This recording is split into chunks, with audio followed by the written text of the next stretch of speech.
ताज्या घडामोडी पाहण्यासाठी C24 या यूट्यूब चॅनलला लाईक करा, शेअर करा, सबस्क्राईब करा आणि बेल आयकॉनवरती क्लिक करायला विसरू नका।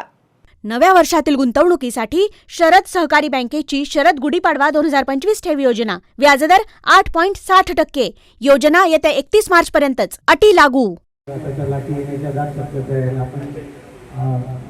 राजस्थान गुजरातच्या भागात जातो त्यावेळेस आपल्यापेक्षा थोडी उष्णता तिथे जास्त असू शकते, त्यामुळे बॉडी डिहायड्रेशन होणे या अशा गोष्टी टाळण्यासाठी आपण आता कसं होतं, यात्रा आपण डिक्लेअर केलेली आहे, परत म्हणलो आता पुढे ढकलली तर म्हणल्यास ती निवडणूक पुढे गेली म्हणून यात्रा पुढे ढकलली, त्यामुळे तो पण आपण विषय थोडासा टाळला होता। आता मी तुम्ही सांगितल्याप्रमाणे याच्यात आपण एक असतं आपलं नेहमी उद्देश जास्तीत जास्त आपल्याला कसं काय त्या ठिकाणचं पाहता येईल। आता ज्यावेळेस आम्ही आपल्या स्लीपर बस आहेत त्या बसवाल्याशी बोलताना त्याच्या काय मनात आलं का नाही म्हणलं आपण जाताना पहिलं सत्य सुरू केलं जाईल, म्हणजे काय आम्ही नव्हतं ठरवलं, त्या विचारांनी सांगितलं, म्हणलं तू सांगितलं आपण जाताना सकाळी त्यासाठी आपल्याला साधारण आपण पहिलं शेड्यूल वेळ होतं आपलं, पण याच्यामुळे आपण सकाळी जितकं लवकर निघू, कारण काय होतं गिरनारला, आता मला एक सांग गिरनारला किती जण पायी चालणार याच्यातले सांगा तुमच्या मनाची मानसिकता किती जणांची, 10,000 पायऱ्या चढायचे, किती जण 10,000 पायऱ्या काढणारे हातवर काढायचे, मामा एक आहे 4 2 6 7 पायी चालणार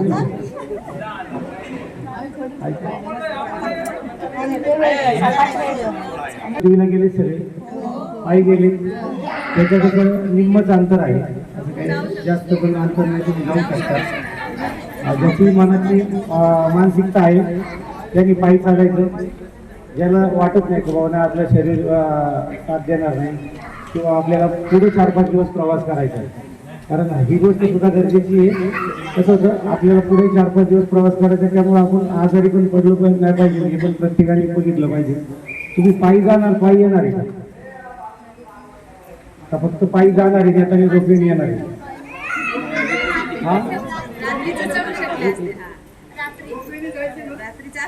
नाही नाही, मला एक सांगा ना, तुम्ही पायी जाणार आहे का पायी येणार आहे? कसं आहे तुम्हाला जे कोणी सांगितलंय पायी जा, त्यांनी तुम्हाला काय सांगितलंय मला ते विचारायचं, तुम्ही पायी जाणार येताना कसे येणार?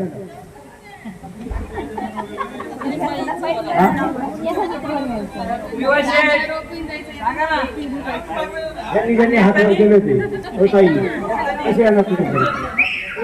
पायी येणार का नाही? बसूनच सांगा, बसून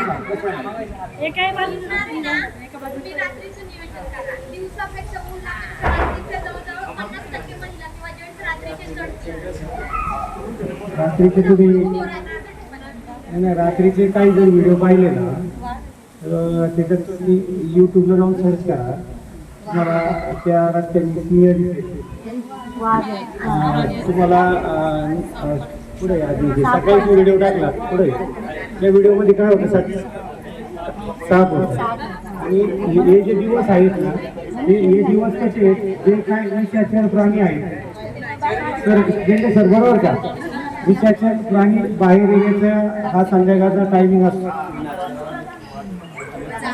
आपण इथून निघायचं, मी पहिलं सुरुवात का केली नाही तुम्हाला का विचारलं मी करणार, आपण जर इथून लवकर निघालो म्हणजे समजा सकाळी 6ला 7ला असं निघालो आपण, शनिवारचं वाटलं तर शनिवार नाही मंगळवारचं एक टायमाचं जेवण बरोबर घेतलं आपण, असं समजूया सकाळी 6ला निघालो, या निघायचं जेवण बरोबर घेतलं, वणीला जाताना आपण गाडीत जेवलं, टाईम वाचवण्यासाठी गाडीत जेवायचं आपल्याला, समजा गाडीत जेवलं, सुक्क शक्यतो घेतलेलं बरं वाटतं, आणि फक्त सुंदी झाल्यानंतर आपण कमीत कमी माझ्या मते आपण जर 3-4 वाजेपर्यंत जर पोहोचलो पाठी, तर पायी जाणाऱ्यांना पण एक हे होईल का आंघोळ करायची आणि चालायला सुरुवात करायची। रोपवेवाल्यांना 7 वाजता आपल्याला सोडलं जाईल, 700 रुपये तिथं रोपवेचं तिकीट आहे, जायचं समजा वन साईड गेलं कोणी तर 400 रुपये तिकीट आहे। आता सगळीकडं जे पायी जातात ते यात्रा कशी करतात तुम्हाला सांगतो, ते समजा रात्री चालायला सुरुवात केली किंवा सकाळी चालायला सुरुवात केली तर त्यांच्या डोक्यात शेड्यूल काय असतं, जाताना अख्ख्या 10,000 पायऱ्या पायी चालायचं, येताना आलं निम्म्या पायऱ्या उतरायच्या, म्हणजे 5,000 उतरायच्या आणि 5,000 पासून रोपेनी खाली यायची, असं प्रत्येकाचं शेड्यूल असते. पण आपण पोचणारे पाठ म्हणजे आपण जितक्या लवकर जायचा प्रयत्न करू तेवढं इथून जितक्या लवकर येऊ तेवढं लवकर पोचू. जर आपण समजा सकाळी लवकर गेलो आणि चढाई सुरुवात केली तर मला वाटतं रोपवेने गेलो तर एक 7-7:30ला जरी गेलो आपण 7:30-8ला तर रोपवेने 15 मिनिटात आपण 5000 पायऱ्या कव्हर करणार आहे. तसं समजा सकाळी 4ला गेलेली ते पण बरोबर 8-8:30-9 वाजेपर्यंत तिथं असते आपल्याबरोबर. तिथून पुढे चालायच्या अंतराला म्हणजे त्यामुळे तो अंतर आपलं एकत्र हे होईल. त्यामुळं ज्यांना पायी चालायचे आपण शक्यतो प्रयत्न हाच करणार आहे का आपण जितक्या लवकर पोचू तितक्या लवकर ज्यांना पायी चालायचे त्यांनी आंघोळ करायची आणि चालायला सुरुवात करायची तिथून पहिल्या पायरीपासून. आणि ज्यांना रोपवेला आहे त्यांनी थोडंसं वाटलं तर आराम करून 7 वाजता आपलं रोपवेने निघायचं. पण माझं सगळ्यांना म्हणजे या सगळ्याची विनंती हे बघा देव कसा पण पावतो आपण असलो तर देव पावेल. त्यामुळं 700 गेले तरी चालतील. मी तर रोपवेने जाणार आहे ते बाकी सांगता येईल. त्यामुळं मनाची तयारी करा. असं काय असं नाही का बा पायी गेल्यावर आपल्याला पायी चालायचंच आहे. शेवटी बघा तुम्ही लोक हेलिकॉप्टरनी काय का अमरनाथ केदारनाथला हेलिकॉप्टरने जातात किंवा याने जातात. जो त्रास व्हायचा आहे तो तेवढाच त्रास होणार. त्यामुळं शक्यतो जर रोपवेचं जर प्रत्येकाने जर केलं आमचं प्लॅनिंग काय होतं समजा आता तुम्हाला प्लॅनिंग सांगतो त्याच्यावर तुमचं रोपवेचं तुम्ही मला कधी सांगा. सकाळी समजा 6-7ला आपण इथून निघालो साधारण एक 5 तासात आपण वणीला पोचू. 12 वाजेपर्यंत आपण वणीला पोचू. 7 वाजता जर निघालो तर 12 वाजता गेलो तर एक 2 किंवा 3 तासात आपलं त्या गाडीने जाऊन म्हणजे रोपवेने जाऊन खाली येऊन दर्शन होईल. तिथून जर 2-3ला आपण जर निघालो तर सकाळी पहाटे रात्रीचं कुठंतरी सुरत पशी जेवून रात्री 3-4 वाजेपर्यंत आपण याला पुढं आपण मग तो चालायला सुरुवात करणार असा आपला तो हा विषय होता. म्हणून त्यासाठी हे सांगत होतो. आता इथून निघताना पहिलं म्हणजे सुरुवात अशी करूया आपल्याला यात्रा आपली 1, 2, 3, 4, 5 आणि म्हणजे 6ला 12 6च्या रात्री 12 वाजेपर्यंत येऊ शकतो म्हणजे 5च्या 12 वाजेपर्यंत. तर आपल्याला बरोबर 4 ड्रेस घ्यायचे 4 किंवा 5. शक्यतो काळ्या कलरचे कपडे याच्यात तुम्ही सगळ्यांनी टाळा. महिला वर्गाने स्टार तुमचा जरी काळा कलरचा असेल किंवा काय असेल कारण जेवढं ऊन शोषून घेणारं असेल तेवढा आपल्याला त्रास होतो. बरोबर 4 किंवा 5 दिवसाचे कपडे. बाकी आपण सर्वसाधारण जसं ट्रिपला जातो तसं तुम्हाला औषधं वगैरे सगळ्यांना माहितीच असतात बरोबर घ्यायची. 4 किंवा 1 ड्रेस एक्स्ट्रा घ्या. 5 ड्रेस घ्या. 5 ड्रेस घेऊ. समजा 7 वाजता आपण इथं निघालो 12 वाजता वणीला जाऊ. वणीवरून तिथून निघालो पहाटे सुरतला जेवण करून आपण गिरनारला पोचू. गिरनारला पोचल्यानंतर आता आम्ही बोलतोय त्याच्याशी त्याचं तो आपल्याला रूम देणार आहे सकाळी 8 वाजता. मग त्याला आम्ही सांगितलं तुझ्या ज्या खाली असतील समजा आपल्या टोटल रूम किती 46 आणि AC वाले ना तर आपल्याला त्यांनी भले 20 जरी रूम दिले आंघोळीपुरत्या हे महिला वर्गासाठी. पुरुष काय आम्ही वाटलं होतं काही ज्येष्ठला रूम देऊन हॉलमध्ये आम्ही आंघोळ करू शकतो. तर हे आपण जेवढं लवकर उरकू आणि रूम आल्यानंतर वाटलं तर बॅगा ठेवून देता येईल त्याच्या आणि तिकडून आल्यावर आपल्याला हे करायचे. सकाळी समजा 7ला रोपवेवाले गेले 7-8ला 9 वाजेपर्यंत समजा 8:30-9 वाजेपर्यंत जरी पोचलो 9-3-12 वाजेपर्यंत आपण दर्शन करून परत आलो पाहिजे. पुढं रोपवेला रोपवेचं टायमिंग असतो सकाळी 7 ते 5. कारण जर जे पायी जाणार आहेत त्यांना उशीर झाला तो रोपवे बंद होऊन जाणार. त्यामुळं जेवढे चालणाऱ्यांना बरोबर काठी एक घरून टॉर्च मगाशी मी तुम्ही सांगितल्याप्रमाणे एक आपली याची स्टीलची बॉटल. पण स्टीलची बॉटल कॅरी करताना लय मोठी अशी ते मोठाले असतात. शक्यतो बारकाल्या स्टीलच्या बॉटल फार कमी असतात. तेवढा मोठमोठ्या बॉटल घेऊ नका. त्या परत आपल्याला हे करताना रस्त्यात मला वाटतं काचेच्या बॉटल त्यांच्या भेटतात. आपल्या बॅगेत किंवा ह्याच्यात पर्समध्ये पुढंच प्लॅस्टिक आपल्याला वरती घेऊन दिलं जाणार नाही. सगळं प्लॅस्टिक तिथं खाली काढून देतात. त्याच्यानंतर पुढं आपल्या जर समजा आपण ज्या पाण्याच्या बॉटल तुम्हाला देणार आहे त्या पण त्या आपल्या रूममध्ये किंवा ज्या आहेत त्या रस्त्यातच टाकून द्यायच्या. साधारण आपण एक माझी आमच्या अशी इच्छा आहे का तुम्ही सगळे 12, 1, 2 वाजेपर्यंत खाली आलो पाहिजे ना पुढं गिरणार. 2 वाजता जर आपण आलो 2 किंवा 3 वाजेपर्यंत 1 तासभर आराम करून 4 वाजता जुनागड शहर तिथले आपण आपल्याला साईड सीन पाहता येईल. जर तुम्ही चालत गेले तर मग तुमची काहींची चुकामुक होणार. पहिली गोष्ट म्हणजे रोपवेने असं आहे निम्म्या मानापर्यंत जाणार, मग कंपल्सरी निम्म्यापर्यंत रोपवेने गेले तर तिथून पुढे तर चालणंच आहे. तेच सांगितलं यांनी नवस केलं काय करणे पायी पायी जायचे. नाही ना, मग त्याच्यामुळे नियोजन बारगळलं. जमलिंग होईल ज्यांना पायी जायचं असेल ना, विशेष नका घेऊ तू. आता ही मीटिंग झाल्यानंतर एक ट्रायल बेसिक म्हणून नाही, काय ते- समाधानबाबाच्या पायऱ्या चढून नाश्ता घेणार आपण. सकाळी नाश्ता चहा करून गिरनारला जाणार आहे आणि दुपारचा प्रसाद आपण वरती गिरनारलाच घेणार. चालत जाऊ किंवा काही जाऊ, तो दिवसभर चालू असतो. फक्त आता एक ध्यानात ठेवायचं, या तीर्थक्षेत्राला त्या गिरनारला तर बाबा चिमटा घेऊनच उभा असतो. जर शिल्लक राहिलं आपल्याला जेवढी आपली कॅपॅसिटी आहे तेवढंच घ्यायचं. तिथं जर शिल्लक दिसलं तर मग मी असू तुम्ही कोणी असो, चिमटा मारल्याशिवाय ते काय थांबती नाही. उलट आपलं गोरक्षनाथाचं खाली एक आश्रम आहे, तिथं पण जेवण एकदम छान भेटतं. म्हणजे मोफत असतं जेवण तिकडे सगळी. पण कसं होतं त्यांच्या नियम अटी जास्त आहे. आपल्या लोकांना ते जे बदलायला त्यांच्या रूम पण आहे स्वतःच्या, पण ते तुम्हाला मिश्री तंबाखू चप्पल पण बाहेर काढायला विकत आपल्याला. त्यामुळं दुपारचं जेवण वरती, सकाळी चहा नाश्ता करूया, त्याच्यानंतर संध्याकाळी आपल्याला जेवायला जायचं आहे. असा आपला तो शेड्यूल आहे. तुम्हाला पहिल्या दिवसाचं कळलं, सकाळी 6-7ला समजा इथून निघालो आपण, ती पोस्ट टाकू 7ला निघालो बरोबर. 5 दिवसाचे कपडे आणि दुपारचं जेवणाचं बरोबर घ्यायचं आहे. शक्यतो ओल्लं घ्यायचं नाही, कारण तो जे आपली झोपायची जागा आहे तीच खराब नाही झाली पाहिजे. कारण आपल्या जेवायचं टायमिंग, गाडीचा ब्रेक मारायचा टाईम एक नको व्हायचा. त्यामुळे थोडंसं आपण ते प्रत्येकाने कटाक्षाने पाळा. पहिल्या दिवसाचं आपलं दर्शन आहे सप्तशृंगीचं. दुसऱ्या दिवसाचं म्हणजे 2 तारखेचं आपण गिरनारचं दर्शन आहे. तिसऱ्या दिवशी सकाळी आपण लवकरच, आता रात्रभर आपला आराम होणार आहे. जर आपण सगळे 2ला परत आलो तर आरामशीर आपण लवकर निघू. 7-7:30ला आमची इच्छा आहे. आता याच्यात एक हे बघा, हा एक ऐच्छिक विषय होता कुठला, सप्तशृंगीचा. तिथं तसा गिरचं जंगल आहे, जवळजवळ मला 650च्या आसपास सिंह आहे.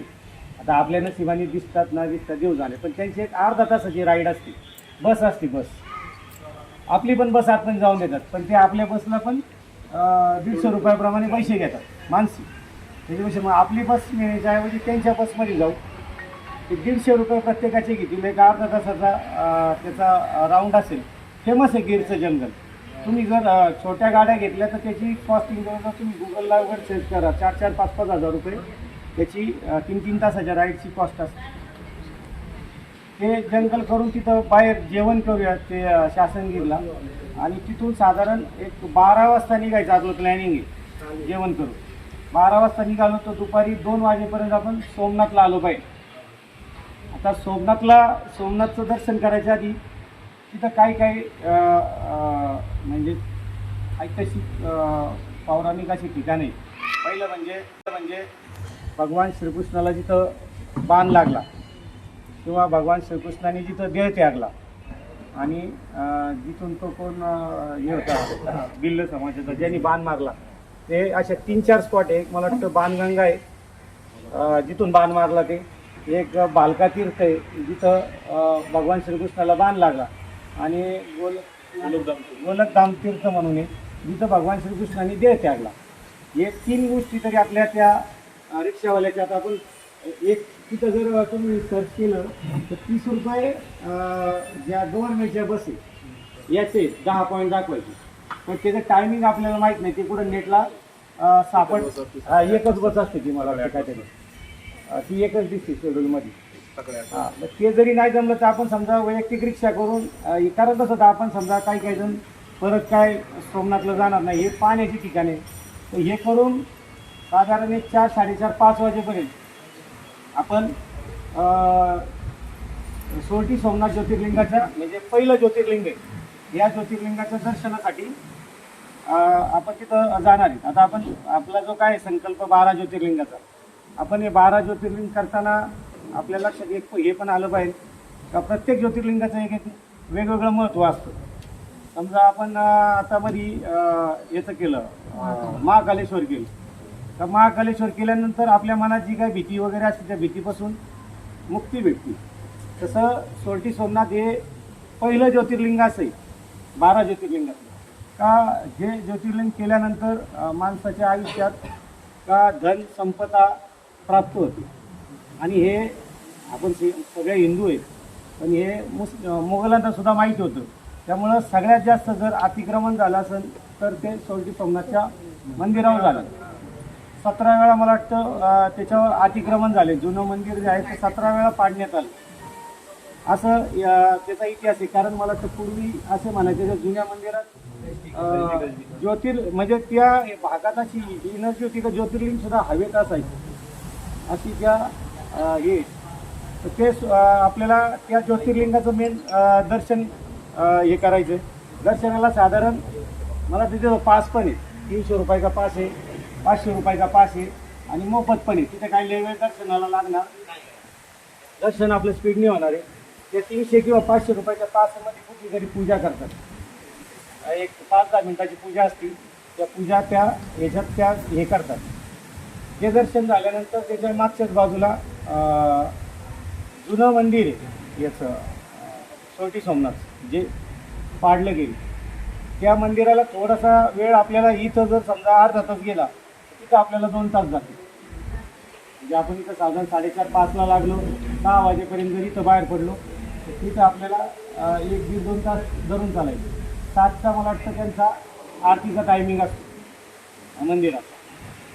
समजा जरी झालं तरी थोडंसं मागं पुढं हे करून त्याच्या पाठीमागं समुद्र आहे आणि एक गार्डन आहे आणि एरिया खूप छान आहे. आता काही काही ठिकाणी आपल्याला मोबाईल घेऊन दिले जाणार नाही, पण आता करायचं कसं आहे, समजा सोरटी सोमनाथ ज्योतिर्लिंगाच्या आतमध्ये आपल्याला मोबाईल घेऊन दिला जाणार नाही, पण बाहेर आल्यानंतर जे काय समुद्रकिनाऱ्याचे व हे किंवा मंदिराबरोबर जो फोटो आहे त्यासाठी आपण शेखरांना पुढे घ्या. शेखरांना आणि शालींनी कसं शिर्डीला मदत केली. फक्त काय करा, त्या मोबाईल आहे ना कुठून तरी आपलं बघ तुमचं शक्यतो प्रत्येकाचा आता लॉक आहे त्यामुळे काही लई अडचण येत नाही. प्रत्येक बसच्या गाडीत ज्यांनी त्याचे मोबाईल एक आपण 3 मुलं देऊ त्यांच्याकडे तुम्ही ते मोबाईल जमा करा. दर्शन करून बाहेर आले का त्या मुलांकडून घ्या आणि तुम्ही तिथे तुमचे फोटो वगैरे काढा. कारण परत गाडीत जावर गाडी शंतवाली जर शिवाचा असतो त्याच्यावर इतिहास दाखवला जातो अख्ख्या मंदिराचा पुनर्निर्माणाचा वगैरे. तर तो आपल्याला पाहिजे की साधारण 50 रुपये तिकीट आहे. तर तिकीट आपल्याला एक जणात घ्यायचं. तिकीट चालू होतं 6ला.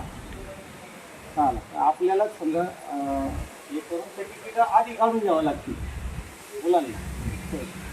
कारण या परत तिकडून येऊन इकडे दर्शनात तिकीट काढायला एवढ्या ना घेऊन जाता. समजा 3 गाडीची आपण एक 10 जण जरी उभे केले तरी आपल्याला ते तिकीट भेटून जाते. तिकीट लिमिटेड आहे.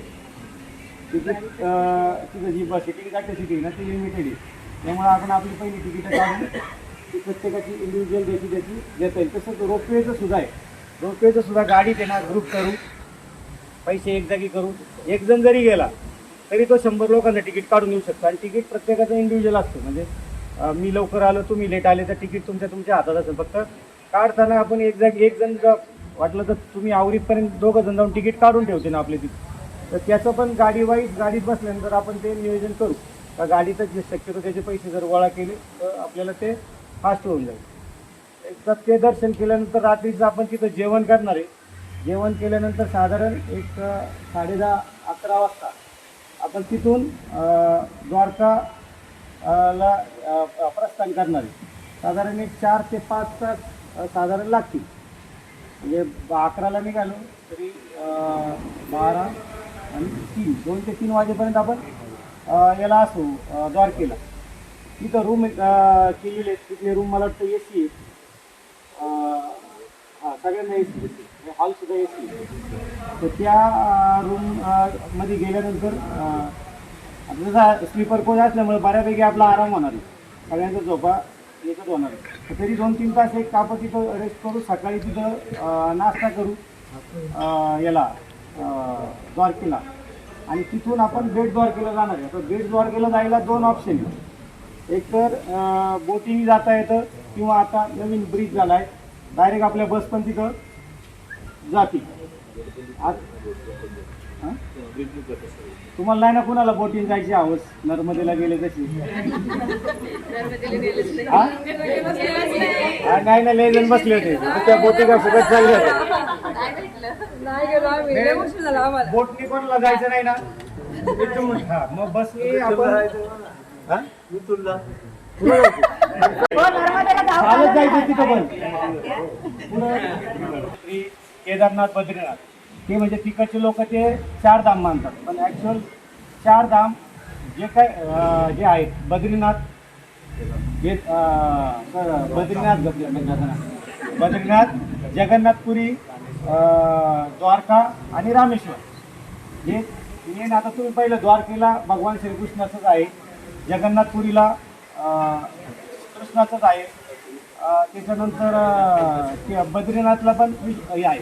तर ते मला रामेश्वरचं कोणं उलगडलं नाही का, तिथं भगवान शंकराचं आहे, पण मला तर ती मूर्ती रामाने प्रस्थापित केली म्हणून बाबू रामाने म्हणून ते या 4 धामांपैकी मानले गेले.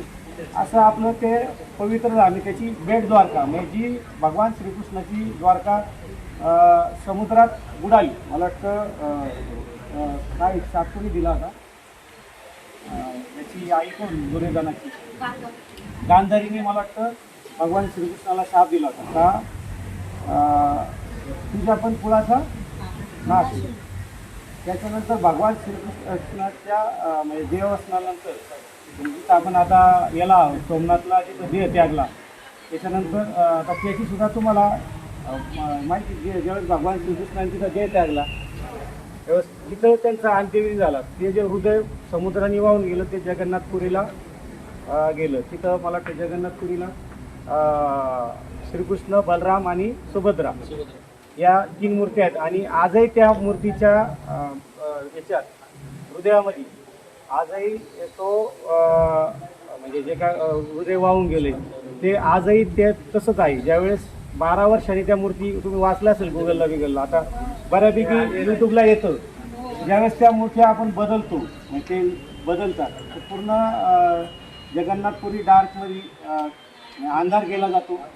जे पुजारी ह्या मूर्तीतून काढून त्या मूर्तीत ठेवतात त्यांच्या पण डोळ्याला पट्ट्या बांधल्या जातात, व त्यांना काही दिसू नये. आणि संपूर्ण ते प्रक्रिया ही अशी 12 वर्षांनी.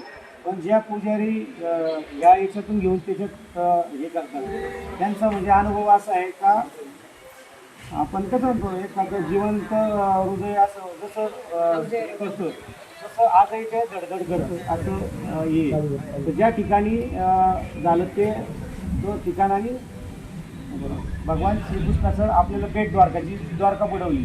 मला तर आता मोदीजी मध्ये गेली होती समुद्रात, भविष्यात म्हणजे हे पण होईल का काय म्हणतात पाणबुडीनी मला वाटतं तिथं जो इकडचा महाराष्ट्राचा प्रोजेक्ट तिकडं होतो तो सुद्धा तिथं ती काही दिवसांनी द्वारका पाहायला भेटेल जी समुद्रात बुडालेली. पण आता नाही आपल्याला भेटणार. तिथं एक मंदिर आहे मला वाटतं त्या मंदिराचं आपलं मंदिराचं हा ते एवढ्या खाली थोडी जातात, एवढ्या खाली नाही जाणार. मंदिराचं तिथं दर्शन घ्यायचं आहे. माझी पहिली वेळ त्यामुळे मला वाटतं मंदिर तिथं ते मंदिर कसं श्रीकृष्णाचं मंदिर खाली जायला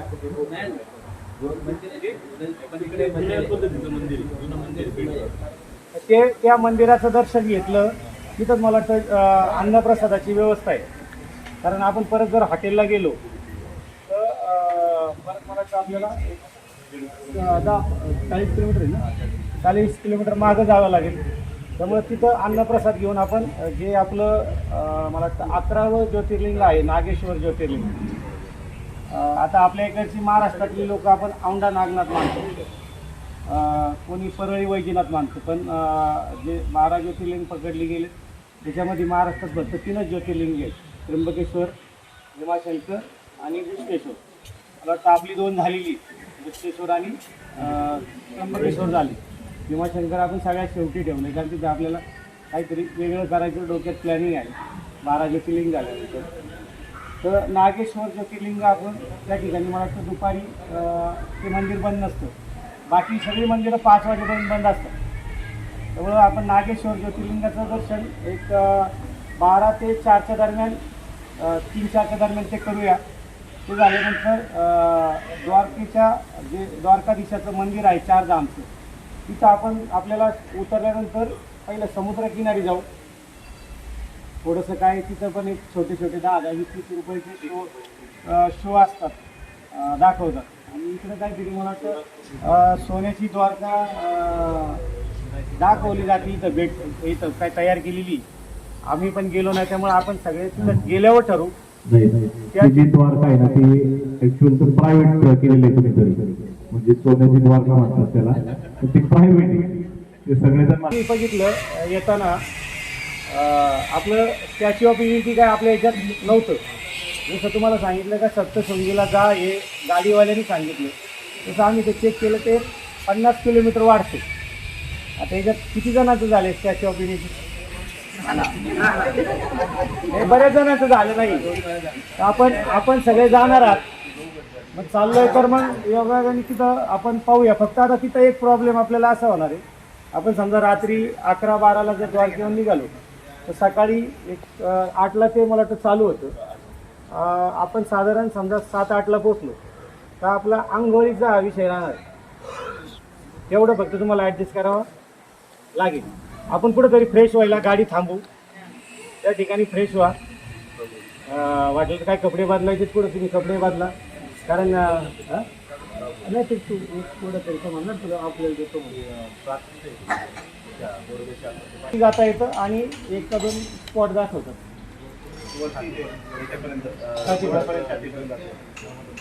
मग आता त्याच्यात फक्त आता कसं होतं, मी का विचारतोय, आपल्या असे संख्या कळली पाहिजे. आता सगळे 130 रुपये ते 150 रुपयाचं तिकीट काढून जाणार का कोणाला पुतळ्यामध्ये पण वरती जायचे?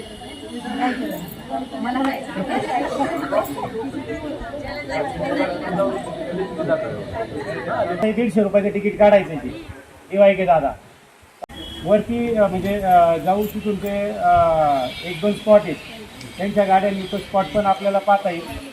साधारण 8ला गेलो तर एक 4 तासात आपलं तिथलं उरकलं पाहिजे. 11-11:30 ऊन वाढतपर्यंत आपण तिथून 11:30-12ला तिथून निघू. दुपारचं जेवण कुठल्या तरी, आता आपली 2 जेवणं अशी राहणार आहेत का ज्याचं शेड्यूलमध्ये नाही, म्हणजे आपण कुठं फायनल केलेलं नाही. आपल्याला जिथं भूक लागेल तिथं जेवायचं असं प्लॅन आहे. म्हणजे जातानाच्या रात्रीचं आणि येतानाच्या दुपारचं. तो जो आपण एकदा घाट उतरल्यानंतर जो सुरतचा मोठा पॅसेज आहे तिथं प्रचंड हॉटेल आहे. तर त्या हॉटेलांमध्ये आपण कुठंतरी जेवणाची व्यवस्था करूया. एक गाडी जी पुढं राहील, 2-2 गाडी एका हॉटेलला किंवा एक गाडी एका हॉटेलला. कारण कसं होतं, एकाच हॉटेलला आपण सगळ्या 4ही गाड्या जर लावल्या तर ते आपल्याला काही सर्व्हिस बरोबर देणार नाही. त्यामुळे थोडंसं त्या 2 जेवणाला आपण बरोबर नसतो. येताना समजा सुरतला आपण वेगवेगळ्या 4 हॉटेलला जेवलो, संध्याकाळी 6-7 वाजेपर्यंत आपण नाशिक किंवा बोट्यापर्यंत 8-1 वाजेपर्यंत येऊ. बोट्याला तिथं जेवण करून रात्री 10 वाजेपर्यंत आपण मनसरला पोचू. असं आपलं शेड्यूल आहे. आता त्याच्यात जे लोक जोडीने आलेली मग अशी तुम्ही सांगितली, त्यांना विनंती आपले कपडे आत्ता सेपरेट करून ठेवा. काय होतं, परत तिथं गेल्यानंतर परत बॅगेसाठी मग हे व्हायला लागतं. अशा एक साधारण आपलं या यात्रेचं शेड्यूल आहे. याच्यात कुणाला काही शंका आहे? त्याच्यानंतर तुम्हाला बरोबर किती पैसे लागतील याचं मग अशी मी तुम्ही एक कॅल्क्युलेशन सांगितलं होतं. ज्याला रोपवेने जायचे 7,000 रुपये, सॉरी 700. जे पायी जाणार आहेत पण येताना त्यांना रोपवेने जायचे, त्यांना 400 रुपये खर्च आहे. हा खर्च तुम्ही आपण ध्यानात द्या.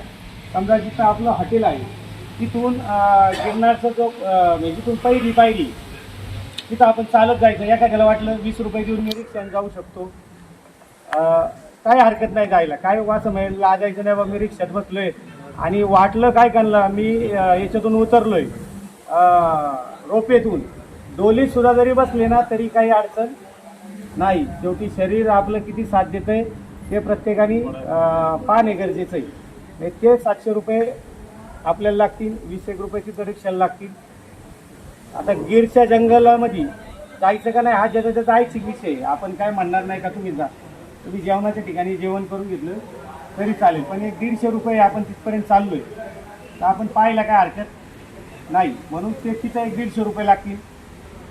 रिक्षावाला साधारण एक 7-10 स्पॉटचे 100 रुपये घेतो आणि 50 रुपये लाईट शोची, म्हणजे 700 हे 850 हे 150 1000 रुपये एक याला लागतील. द्वारकेला काय एक किरकोळ 5-50 रुपये समुद्र किनारी सोडायला 5-50 रुपये घेतात आणि एका 2 ते काय 20-30 रुपयाचे हे असतात ते किरकोळ कारकोळ असते ना. 1000-1100 रुपये आपल्याला तुम्हाला बरोबर लागतील आणि त्याशिवाय तिला 350 रुपये लागतील. हे वाढले पहिले 1500 रुपये प्रत्येकाला जवळ वाणीचे 100 आहे. शेवणीचे 100 रुपये 16चे म्हणजे 2000 रुपये तरी प्रत्येकाने बरोबर असावे.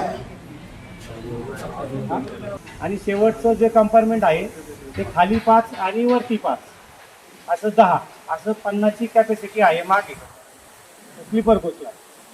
फक्त हे आपण सगळ्यांनी एक थोडंसं एकमेकाला सहकार्य करायला पाहिजे. जे वयस्कर लोक आहे ज्यांना आता किती आहे ते समोर आल्याशिवाय आम्हालाही आकडा कळणार नाही. वयल्या तर ते याच्यात कुणीच वय लिहिलं नाही अजून. त्या गाडीला टिपीला द्यायचं ते आता वय आम्हाला अंदाज लिहायला लागते.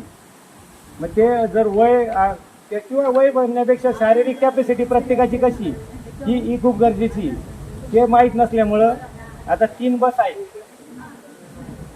1 मिनिट 3 बसचं मी तुम्हाला माणसं देतो. आता एक बस विकास जाधव आहे, एकीला अरविंद धनवडे आहेत आणि एकीला अरुण नाना आहे. फक्त माझी एक सगळ्यांना विनंती आहे का कुठलाही वाद न होता. समजा जरी एखादी आज खाली बसली तर उद्या असं उज्जैनला पण लोक हा म्हणली कोणी बदललं नाही. नाही ज्यांचं बदललं त्यांचं हा त्यामुळे नाही तुम्ही आम्हाला आता मी मस्ती यात्रेला म्हणलं आणू नका, तुम्ही आणलंच. पण रोपवेला गेले तुम्हाला ते काय सुट्टी देणार नाही. ते तुमच्याकडून ते 700 का काय 350 रुपये असतील. तिथं उंचीचे हे लावलेले तिथं तुमच्याकडं पैसे घेणार. तुम्ही अभयारण्यात आतमध्ये गेले तिथं तुमच्याकडनं पैसे घेणार. तुम्ही रिक्षात बसले तिथेही पैसे घेणार. आणि जरी कोणी आणू नकाच आणि तुम्ही जे 1-2 सांगितले त्यांना एक विनंती का बाबा नाही जातं सेपरेट घेऊ नका. त्याला तुमच्या जातात जेवायला लागेल. म्हणजे जी 5 वर्षाच्या आतली त्यांना काही ताटाची सेपरेटची गरज नाही. असं एक आहे. तुम्हाला काही शंका पत्रकार मित्र सगळ्यांच्या लक्षात आलंय ना. काय लय असं विचार करण्यासारखं नाही. फक्त गिरणारचं थोडंसं दडपण आहे चालायचं.